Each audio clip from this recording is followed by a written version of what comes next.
Why does your money buy less every single year, even when you never spend it? You didn't lose your job. You didn't make a bad investment. You just left your money in the bank. And somehow, it's worth less today than it was 12 months ago. That's not bad luck. That's not an accident. That's a system. And once you understand how it actually works, you'll never look at your bank account the same way again. Stick with me for the next few minutes, because by the end of this video, you're going to understand something most people never figure out in their entire lives: where your money actually goes, who's really controlling its value, and why a growing number of people are quietly moving their savings into something they can actually control. Let's start with the question nobody asks out loud. What is money, really? Most of us were never taught this. We grew up assuming money was just money, something solid, something real, something with a fixed, permanent value, like a kilogram or a mile. But here's the uncomfortable truth. The dollar in your wallet, the euro in your bank account, the currency you've worked your entire life to earn, none of it is backed by anything physical anymore. No gold, no silver, no fixed reserve sitting in a vault somewhere with your name on it. It's backed by trust. That's it. Trust in a government, trust in a central bank, trust that the people printing it will be responsible. And that trust is being tested every single day. Point 1. Money is being created faster than you think. Here's something that should genuinely unsettle you. Central banks can create new currency whenever they decide it's necessary. Not when you decide, not when the economy organically grows, when they decide. Think about that for a second. Somewhere, in a room you'll never sit in, a small group of people can choose to increase the total supply of money in the world. And every single time they do that, the money already sitting in your account becomes a slightly smaller slice of a much bigger pie. This isn't a conspiracy theory. This is published, documented monetary policy. Trillions of dollars, euros, and yen have been created over the last 2 decades alone. And every single unit added to the system quietly dilutes the value of the units that already existed, including yours. It's the same principle as a company issuing more shares. If a business doubles its total shares overnight, your existing shares are suddenly worth less, even though you didn't sell a single one. Your money works exactly the same way. You're not losing value because you did something wrong. You're losing value because the supply around you keeps expanding. This is precisely the problem Bitcoin was built to solve. Its entire design is built around scarcity, a hard cap of 21 million coins that no government, no bank, and no committee can ever change, no matter who's in charge, no matter what crisis hits. The supply simply cannot be inflated. That single design choice is why so many serious investors call it digital scarcity, something the modern financial system was never built to offer. Point 2. Inflation isn't an accident, it's a tool. Most people think of inflation as some unpredictable economic weather pattern, something that just happens to us. But inflation is often a deliberate policy choice. Central banks frequently target a small, steady rate of inflation on purpose because a little bit of currency devaluation makes it easier for governments to manage enormous debt loads.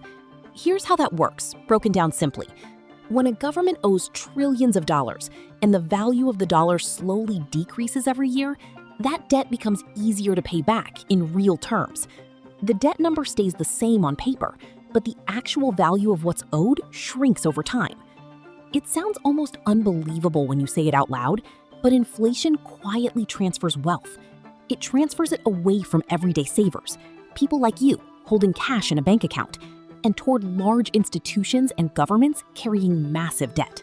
That's why simply saving money in a traditional bank account, sitting there earning minimal interest, can actually mean you're losing purchasing power every single year, even while your account balance looks exactly the same or even slightly higher. The number goes up, what that number can actually buy you goes down. This is exactly why blockchain technology caught the attention of so many economists and everyday savers at the same time.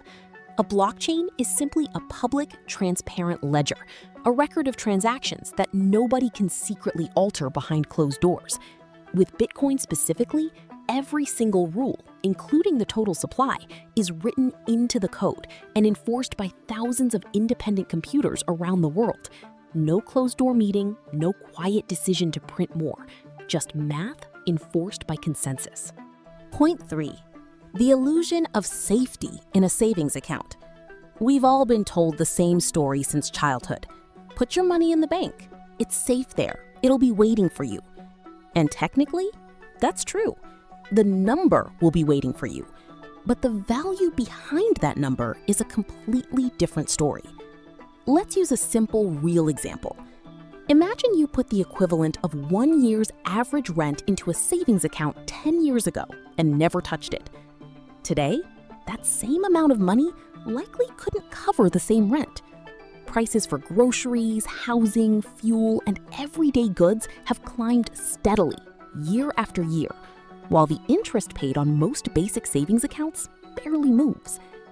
That gap between how fast your money grows in the bank and how fast prices grow in the real world is the silent tax almost nobody talks about. It doesn't show up on a bill. It doesn't get announced. It just quietly eats away at your purchasing power while you sleep. This is precisely why crypto trading and digital assets have become so appealing to an entirely new generation of savers and investors. Not because of hype, not because of get-rich-quick promises, but because people are searching for an asset that isn't tied to one government's printing decisions, something that exists outside the traditional system entirely. Now, to be completely fair and balanced here, cryptocurrency carries real volatility and real risk. Prices can swing dramatically in short periods. This isn't a guaranteed safety pitch. But what it does offer is something traditional savings accounts simply cannot: a fixed, transparent, mathematically enforced supply that no single institution can quietly expand behind the scenes. Point 4. History keeps repeating this exact pattern. If this all feels unprecedented, it isn't. Throughout history, currencies that lost the trust of the people using them have collapsed in value, sometimes gradually, sometimes catastrophically fast. We've seen it in different countries, different decades, different governments, but the underlying pattern is almost identical every single time. It typically starts small, a little extra currency creation here, a little more government spending there. Then it accelerates. Prices start rising faster than wages. People start losing confidence.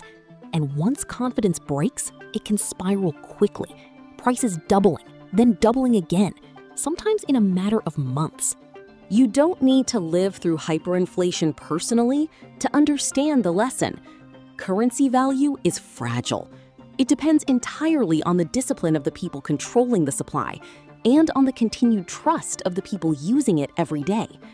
This is exactly why Bitcoin's 21 million coin limit feels so radical to people who study monetary history. It removes human discipline, or the lack of it, from the equation entirely. The supply isn't a policy that can change with a new leader, a new crisis, or a new election. It's locked into the code, verified by a global network, completely outside anyone's control. Point 5. This isn't about fear. It's about awareness. I want to be very clear about something. This video isn't here to scare you into making a decision. It's here to help you actually see the system you've been operating inside your entire life, often without ever questioning it. Most people go their entire lives without understanding why their money slowly loses value. They just feel the pressure. Rent goes up, groceries cost more, their paycheck somehow doesn't stretch as far as it used to, and they assume it's just the economy, some abstract, uncontrollable force.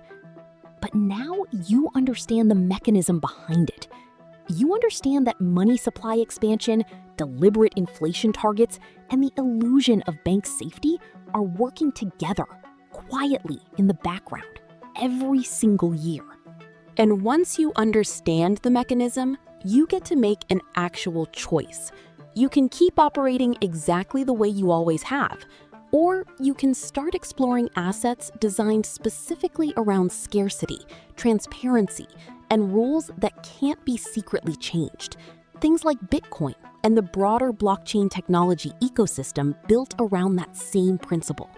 This is the real reason so many people started paying attention to crypto in the first place. Not because of hype cycles or social media noise, but because they finally understood what was happening to their money, and they wanted an alternative that actually made mathematical sense. So here's the takeaway I want you to walk away with today. Your money isn't losing value by accident. It's losing value by design, through expanding supply, deliberate inflation targets, and a system that was never built to protect your individual purchasing power. The institutions managing your currency aren't necessarily your enemy, but they're also not optimizing for your personal wealth. They're optimizing for managing debt, stabilizing economies, and keeping the broader system running. Once you see that clearly, the appeal of a fixed supply, transparent, decentralized asset like Bitcoin starts to make a lot more sense. It's not about getting rich overnight. It's about understanding the rules of the game you've been playing your entire life and deciding whether you want to keep playing by the old rules or start learning the new ones. If this video helped you see your money differently, that's exactly why we make these. Hit subscribe so you don't miss the next breakdown, because we're going to keep decoding exactly how this financial system really works, one video at a time. I'll see you in the next one.